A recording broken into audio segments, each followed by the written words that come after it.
Hello everyone. आप सभी का स्वागत है हमारे चैनल टेक्निकल हाइस्ट में। I hope you all guys are well and safe. आज हम लोग डिस्कस करने वाले हैं स्टेप्स ऑफ हैकिंग के बारे में। सबसे पहले कुछ बातें मैं क्लियर कर दूं। स्टेप्स ऑफ हैकिंग क्यों ज़रूरी है? क्योंकि मेरा मानना है कि अगर दुनिया में कुछ भी होता है, अगर आप कोई भी काम कर रहे हैं तो उस काम के पीछे कुछ ना कुछ प्रोसेस या कुछ स्टेप्स हमेशा होती है। अगर आपको बचपन में ही क्लास 10 में एडमिट कर दिया जाता तो आपको समझ में नहीं आती। उसके लिए आपको 1 2 3 जानना ज़रूरी है, ABCD जानना ज़रूरी है। इसीलिए आपको क्लास नर्सरी, KG 1 2 3 ऐसे करते हुए बढ़ते हुए आपको अपनी पढ़ाई कंप्लीट करनी होती है। ठीक उसी तरीके से क्लास में हमारी ज़िंदगी में जैसे प्रोसेस होते हैं, स्टेप्स होते हैं, हैकिंग के फील्ड में भी ठीक वैसा ही है। अगर एक हैकर कोई टारगेट एक्सेस करता है तो उसको कुछ स्टेप्स फॉलो करने होते हैं, लेकिन ज़रूरी नहीं है कि एक हैकर इन स्टेप्स को ठीक उसी मैनर में फॉलो करे जिस मैनर में मैंने सजाया है। ये मैंने अपना एक्सपीरियंस से एक लिस्ट बिल्ड की है। तो चलिए वीडियो को स्टार्ट करते हैं। Steps of hacking. There are mainly 5 steps in hacking. It is not necessary that a hacker has to follow these steps in this manner. It's a stepwise process, and if they will follow these steps, then they will get a better result. First step क्या है? First step है footprinting, second step है scanning, third step है gaining access, fourth step है maintaining access, fifth step है clearing tracks. अब हम लोग आगे डिस्कस करेंगे कि इन स्टेप्स को एक हैकर कैसे एग्जीक्यूट करता है और वो इन स्टेप्स से क्या क्या कर सकता है। हालांकि ये जानना ज़रूरी है कि वो ये ऐसा क्यों करेगा, क्यों नहीं करेगा। और एक बात मैं आपको पहले ये बता दूं, अगर आपको लगता है कि एक हैकर या फिर एक व्यक्ति आपके आसपास इस तरीके के कुछ काम कर रहा है तो आप संग संग सतर्क हो जाएं, क्योंकि आपकी डाटा चोरी होने वाली है और आप अपनी डाटा को सेफ रख पाएँ। फर्स्ट स्टेप है फुटप्रिंटिंग। फुटप्रिंटिंग क्या है? Footprinting is also called as information gathering. अभी मैं आपको एक एग्जांपल देता हूँ कि अगर मान लीजिए आपको किसी की फेसबुक आईडी की पासवर्ड चुरानी है या किसी की सोशल मीडिया आईडी की पासवर्ड चुरानी है, तो आप क्या करेंगे? आप प्रोफेशनल हैकर तो हैं नहीं कि आपको पासवर्ड हैक करने का नॉलेज रहे। तो आप क्या करेंगे? आप पता करने की कोशिश करेंगे कि उसका पासवर्ड क्या है। कैसे पता करने की कोशिश करेंगे? या तो आप उसके दोस्तों से पूछेंगे कि भाई कुछ ज़रूरत था तो तुम बता सकते हो। मे बी आप ऐसा कुछ करेंगे, या फिर आप उसका फ़ोन चुरा कर उसका फ़ोन घाटेंगे। कुछ भी आप कर सकते हैं जो जो आपके आपके लिए पॉसिबल है। ये होती है एक इंफॉर्मेशन गैदर करने का तरीका। इलीगल है बट तरीका है। ये होती है फुटप्रिंटिंग। फुटप्रिंटिंग को करने के लिए क्या क्या चीज़ों का को ध्यान में रखना ज़रूरी है? फर्स्ट है होस्ट नेटवर्क। होस्ट है, नेटवर्क है, इन्वॉल्वमेंट है। अगर आपकी टारगेट सिर्फ एक सोशल मीडिया आईडी की पासवर्ड ही है तो इन सब स्टेप्स को फॉलो करने की ज़रूरत नहीं है। अगर आपकी टारगेट कुछ सिस्टम है और अगर कोई नेटवर्क है तो इन स्टेप्स को फॉलो करना ज़रूरी है। मैं एग्जांपल दे रहा हूँ कि मान लीजिए अगर आपका सिस्टम है, किसी दोस्त का सिस्टम आपको लेना है क्योंकि उसने आपकी कुछ डाटा ले रखी है, कुछ पर्सनल डाटा मैं खुल के नहीं बता सकता, और अगर आपको उसको डिलीट करना है तो आप क्या करेंगे? तो आप इन स्टेप्स का सहारा लेंगे। फुटप्रिंटिंग के दो ही तरीके हैं बेसिकली। फर्स्ट तरीका है डायरेक्टली इंटरैक्टिंग, सेकंड तरीका है इनडायरेक्टली इंटरैक्टिंग। डायरेक्टली इंटरैक्टिंग किसे कहते हैं? आप उस टारगेट को डायरेक्टली इंटरैक्ट कर रहे हैं, मतलब आप उस टारगेट के बारे में, उस होस्ट के बारे में, उस नेटवर्क के बारे में आप खुद रिसर्च कर रहे हैं। मतलब खुद अपने सिस्टम में बैठे हैं और किसी न किसी टूल की मदद को लेकर आप उसको एक्सेस कर रहे हैं और उस टारगेट के बारे में पता करने की कोशिश कर रहे हैं। सपोज Nmap टूल, इससे आप स्कैन कर सकते हैं, और भी बहुत से टूल्स हैं जो लिनक्स या आपकी जो सर्वर है, सिस्टम है, उसमें बहुत सी टूल्स अवेलेबल होती हैं। ये हुआ डायरेक्टली इंटरैक्टिंग। सेकंड है इनडायरेक्टली इंटरैक्टिंग। इनडायरेक्टली इंटरैक्टिंग किसे कहते हैं? सपोज सोशल मीडिया अकाउंट, आप उसके सोशल मीडिया के अबाउट इन्फॉर्मेशंस को चेक कर रहे हैं कि उसका स्कूल क्या था, वो कहाँ पे रहता था, क्या करता था, बर्थ डेट क्या है। अगर आपको उसकी बर्थ डेट मिल गई, आप उसकी पासवर्ड को उसके नाम और बर्थ डेट को के कॉम्बिनेशन को मैच करके ट्राई कर सकते हैं। अगर आपकी टारगेट सिर्फ एक सोशल मीडिया आईडी की पासवर्ड ही, अगर आपकी टारगेट बड़ी है तो मेक श्योर कि वो इस तरीके की गलती नहीं करने वाला, क्योंकि जो जो इस तरीके की काम कर सकता है, मतलब जो किसी की पर्सनल डाटा को लेके अपने पास रख सकता है अपने काम के लिए, वो इस तरीके की गलती कभी नहीं करेगा। ठीक है, तो बेसिकली दो दो तरीका होता है, एक होता है डायरेक्टली इंटरैक्टिंग, सेकंड होता है इनडायरेक्टली इंटरैक्टिंग।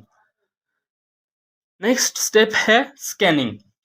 स्कैनिंग बेसिकली दो तीन तरीके के होते हैं। पहला तरीका है पोर्ट स्कैनिंग।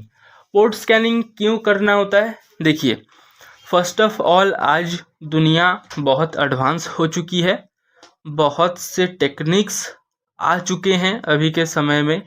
ये दुनिया आगे और भी अपडेट होगी और ज़्यादा अपडेटेड होगी, लेकिन अभी जितनी है वही बहुत ज़्यादा अपडेटेड है। तो कुछ कुछ चीज़ों का पता रहना ज़रूरी है।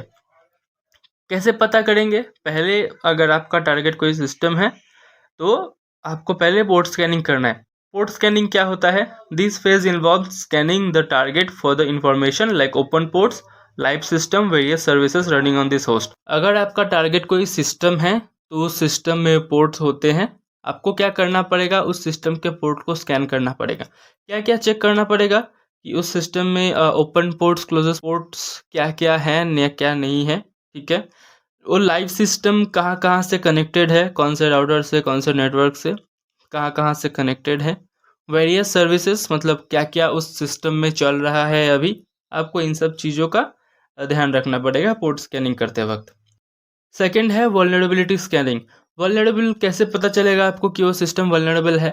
वल्नरेबल है तभी आपको पता चलेगा जब आप पोर्ट स्कैनिंग सही से करेंगे। अगर आपका पोर्ट स्कैनिंग सही है और आपको कहीं पे मिला कि हाँ इस सिस्टम में कुछ पोर्ट्स जो इंपॉर्टेंट है वो ओपन पोर्ट्स हैं और आप उसको एक्सेस कर सकते हैं, then it will be work for you. तो यहाँ से आपको वल्नरेबल ढूंढना है कि उस सिस्टम में कहीं पे वीकनेस या लूप होल है कि नहीं है, तो उसी को कहते हैं वल्नरेबिलिटी स्कैनिंग। ये कुछ ऑटोमेटेड टूल के द्वारा भी होती है, और अगर आप कुछ स्क्रिप्ट जानते हैं, स्क्रिप्ट रन करके कर सकते हैं, देन ये आपके लिए काम करेगा और आसानी से। थर्ड है नेटवर्क मैपिंग। ये कोई स्कैनिंग नहीं है, यह है एक वेल प्लान्ड हैकर का काम। नेटवर्क मैपिंग क्या होता है? आपने पोर्ट स्कैनिंग सही से किया, आपने वल्नरेबिलिटी स्कैनिंग सही से किया, ठीक है। अब आपको प्लानिंग करना है, जैसे चोर प्लानिंग करते हैं। मैं नहीं बोल रहा कि आपको करना है, मैं बता रहा हूँ कि जो हैकर करते हैं बेसिकली। नेक्स्ट स्टेप है नेटवर्क मैपिंग। नेटवर्क मैपिंग को कोई स्कैनिंग नहीं बोल सकते, it's not a part of scanning. Network mapping होता है कि अगर आपने सारे स्कैन सही से किए हैं तो आपको उस सिस्टम के कुछ कुछ चीज़ों के बारे में डायग्राम बनाना होता है। ठीक है, उस सिस्टम के अगर कुछ फायरवॉल सर्वर्स हैं तो उसको पता करना होता है। अगर कोई राउटर है तो उस राउटर का आईपी एड्रेस, अगर कोई नेटवर्क है तो उस नेटवर्क के बारे में डिटेल्स। अगर आपको ये सब पता है तो आपको क्या करना पड़ेगा? एक डायग्राम बनाना होता है। जैसे आप बैकग्राउंड में देख सकते हैं, एक डायग्राम बनाना होता है कि इस राउटर से कौन सा ये सर्वर्स कनेक्टेड है, कौन से सिस्टम्स कनेक्टेड है, कौन से नेटवर्क कनेक्टेड है, इस सिस्टम से क्या क्या कनेक्टेड है, कौन कौन से सर्वर्स इस सिस्टम पे चल रहे हैं। ठीक है, इन सब चीज़ों को पता करना होता है। कभी कभी ये होता है कि उस राउटर से कभी कभी फ़ोन भी कनेक्ट होता है, तो फ़ोन में भी बहुत से इन्फॉर्मेशन आजकल होते हैं, आप उसको भी एक्सेस कर सकते हैं अगर आपको इसके बारे में नॉलेज है कि कैसे एक्सेस किया जाता है। अगर जिनको पता नहीं है उनको लगेगा कि ऐसा कुछ होता भी है या नहीं होता है, लेकिन मैं बता दूं जो साइबर सिक्योरिटी एक्सपर्ट्स हैं वो ठीक इसी तरीके से काम करते हैं। उनके काम करने का तरीका भी यही है, वो बस एक आईपी एड्रेस के थ्रू भी बहुत कुछ कर सकते हैं।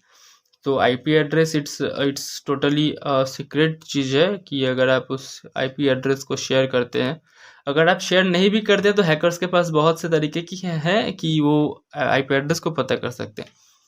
तो आपको एक नेटवर्क डायग्राम बनाना पड़ता है जिसको कहते हैं नेटवर्क मैपिंग, ठीक है। लास्ट स्टेप, जहाँ पर जिस काम के लिए आपने इतने सारे स्टेप्स फॉलो किए, वो है granting the access. Access granted, इसका मतलब क्या है? आपने इतने सारे स्कैनिंग कर डाले, आपने इतने सारे नेटवर्क घाट डाले, एकदम पूरा छान मारा आपने उस सिस्टम को एकदम पूरी तरीके से। किस कारण? क्योंकि आपको उस सिस्टम का एक्सेस चाहिए था। अब आप उस सिस्टम में घुस गए हैं, आप उस सिस्टम की कुछ चीज़ों को देख सकते हैं। अब आपका फर्स्ट काम क्या रहेगा? अब आपका फर्स्ट काम ये है कि उस सिस्टम को ठीक एडमिनिस्ट्रेटर लेवल तक पहुंचाना है। मतलब आपके सिस्टम में एडमिनिस्ट्रेटर लॉगिन होती है, इस सिस्टम में भी है, लेकिन जबकि ये सिस्टम दूसरे किसी का है तो आप इस सिस्टम के एडमिनिस्ट्रेटर को लॉगिन नहीं कर पाएंगे।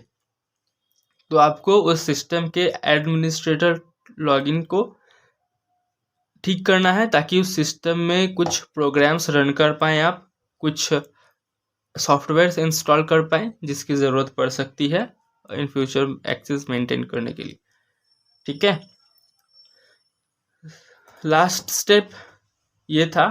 उसके बाद वाली स्टेप्स और एक है कि हैकर्स में just not the system to show it was vulnerable और ही can be so mischievous that he wants to maintain or persist the connection in the background without the knowledge of the user. Next step है कि आपको इस system की access maintain करनी होती है जब तक आपका काम कंप्लीट ना हो जाए। अगर आपका टारगेट कुछ बड़ा है तो आपको टाइम लग सकता है, मे बी 1 आवर 2 आवर, ठीक है। तब तक आपको इस सिस्टम की एक्सेस को मेंटेन रखना होता है ताकि आप अपने काम को आसानी से कर पाएँ। तो उसके लिए कुछ ट्रोजन वायरस होते हैं और कुछ वायरस होते हैं। अगर आपको वायरस क्रिएट करना आता है तो आपके लिए और आसान होगा, वरना कुछ बने बनाए वायरस भी मिलते हैं। लास्ट स्टेप, जब आपका काम कंप्लीट हो जाए तब आपको क्या करना होता है? लास्ट स्टेप मेंटेन करना ज़रूरी है और इसको फॉलो हर एक हैकर करते हैं, वो है क्लियरिंग ट्रैक्स। आपने उस सिस्टम के साथ इतनी छेड़खानी करी है कि अगर कोई सिस्टम खोलेगा तो उसको फटाक से पता चल जाएगा कि हाँ, इस सिस्टम में कुछ तो हुआ है।